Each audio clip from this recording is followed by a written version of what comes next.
Good morning. Okay, for those of you who don't know me, I'm Karla. I'm originally from a town in New Zealand in the North Island called Tauranga.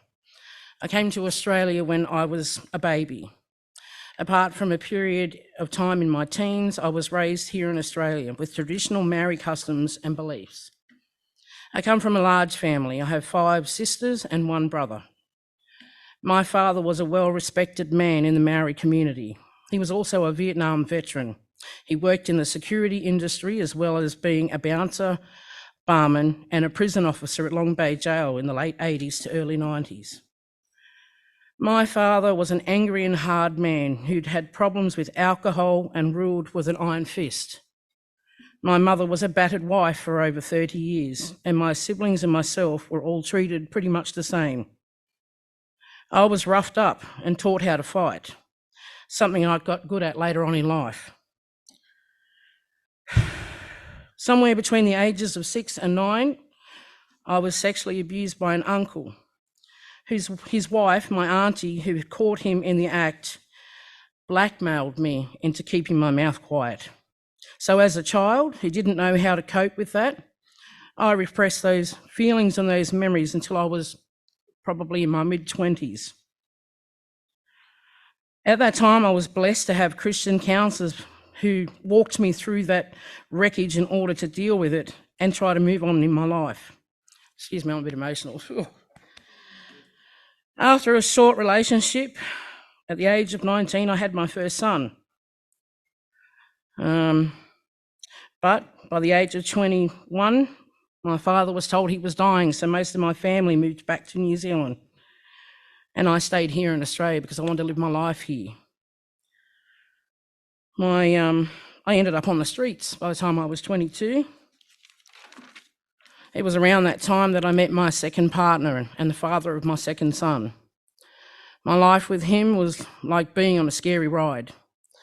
Even though I had tried drugs a few times before that, he took me along a path of a life filled with a daily addiction to speed, marijuana, and alcohol. Apart from my own father, he was the most violent man I had ever met in my life. Back then, it was a regular occurrence for me to end up in the hospital with a broken nose and my arm in a sling, or for the police to be knocking at my door because he was violent so much. It was at this time, while I was isolated from family and friends, addicted to drugs, and all alone, that I had my first spiritual experience with God. I had come to the realisation that my life was shit because of all the decisions I had made to get there. I had never asked God for help. I didn't even know if he was real. But I knew I couldn't continue on the path I was on, or I would end up dead. I remember sitting on the end of my bed this particular day, and I said to God, I'm ashamed of my life and who I've become, and that it was my fault why my life was the way it was. I'm sorry. I couldn't tell you if it was an angel or Jesus or someone else, but something walked into my room that day and embraced me. I felt like someone was hugging me from the inside out. It felt like I wasn't even standing on the ground. It's like I was 7 foot off the ground, and all I felt was pure love. I heard a voice speaking to me, telling me that my life was going to change from that day forward, and that they loved me. I just remember trying to hold on to whatever it was, and I was saying, don't let me go, don't leave me. My partner got so scared he ran out of the room and just stood in the doorway watching. But not long after that, he came running back in the room and started shaking me, saying, let her go, she's mine. I knew then that that was the enemy. Although I didn't feel that, because he broke it when he came running in the room shaking me. Even though I didn't feel that anymore, I began searching. I left that man after 7 years in a relationship on and off. And it was probably just as well because I didn't know that he was HIV positive, and he'd been that way for quite a number of years, but God protected me and my son. I found a church not long after that and gave my life to God.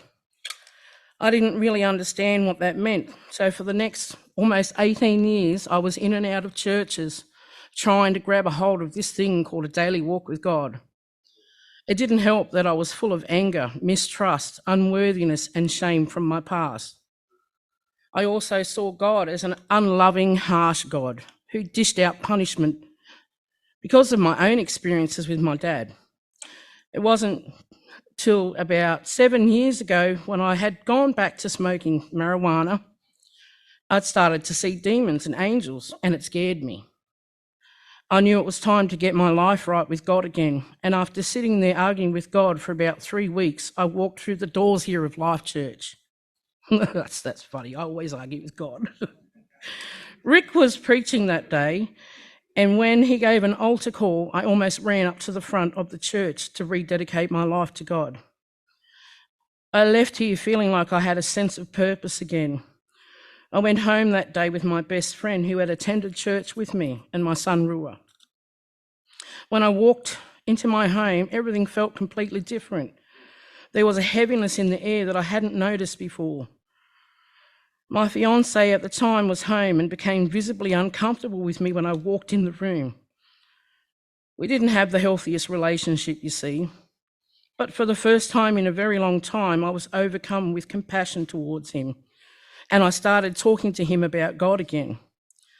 I put my hands on him and prayed for him, and something happened. It was then I felt a presence walk into the room, and I looked and saw Jesus standing in the corner. He was calling me, saying, "Come, follow me, and I will make you a fisher of men." I was so overcome by his presence that I just couldn't hold back. I couldn't even look directly at him because I was so aware of my own sinful condition, and I felt fire all around me. I couldn't stop crying. It was so blinding. I turned around to look at the others in the room, and I noticed my best friend was crying and saying, "There's an angel or something in this room." She had really hairy arms, and she just kept showing me that all the hairs were standing up on her arms. I turned and looked at my fiancé, and his eyes were almost screwed shut, and he was crying. It was then I noticed that there was a black puff of smoke sitting next to him on the couch. I do believe that Jesus scared that off. My oldest son, who was living in the garage down the other end of the house at the time, came running in and said, "What the F is that? What's going on? Something was touching me on the back of the neck in the garage." So I told him that Jesus was standing in the corner, and he freaked out. I can't tell you how long this went on for. I lost track of time in his presence. And for the next few weeks, I was acutely aware of his presence with me every day. He took me to different scriptures in the Bible and even took me through some deliverance at home. And all of this happened in front of my family and my best friend. That experience changed me as a person and how I saw God and myself. And for the first time in my whole life, I didn't believe I was unworthy anymore. I mean, he came to me, so that must mean something, right? So over the next 7 years, God taught me about his grace. He taught me that he is a loving God, full of mercy and forgiveness. He taught me how to trust and lean on him. He taught me that the truth sets me free. He taught me that courage is not the absence of fear, it's feeling the fear and doing it anyway. He has taught me to face my past and walked me through it, holding my hand, telling me he will never leave me or forsake me. He has shown me the power of his Holy Spirit and that nothing is impossible with him.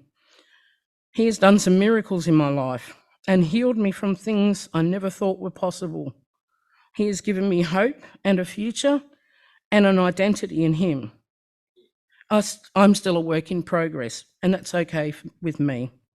If he didn't come into my life, I don't know where I would have ended up. I would probably be dead. But I know that he gave me beauty for ashes, strength for fear, gladness for mourning, and peace for despair. I know that everything I went through in my life wasn't for nothing. I know he's going to use it to help others one day. I understand why people use drugs to escape. I understand why people end up on the streets. I understand what it's like to come from a place of brokenness and not be able to relate to people who have never been through some of the stuff I've been through. I have a passion to help others, women who have been through trauma and addiction and domestic violence. I also have a passion to see people healed and set free. I know that's the next chapter of my journey with God. I'm grateful now that I can call God my daddy, my papa, my Abba Father. And I thank him for giving me life and life abundantly.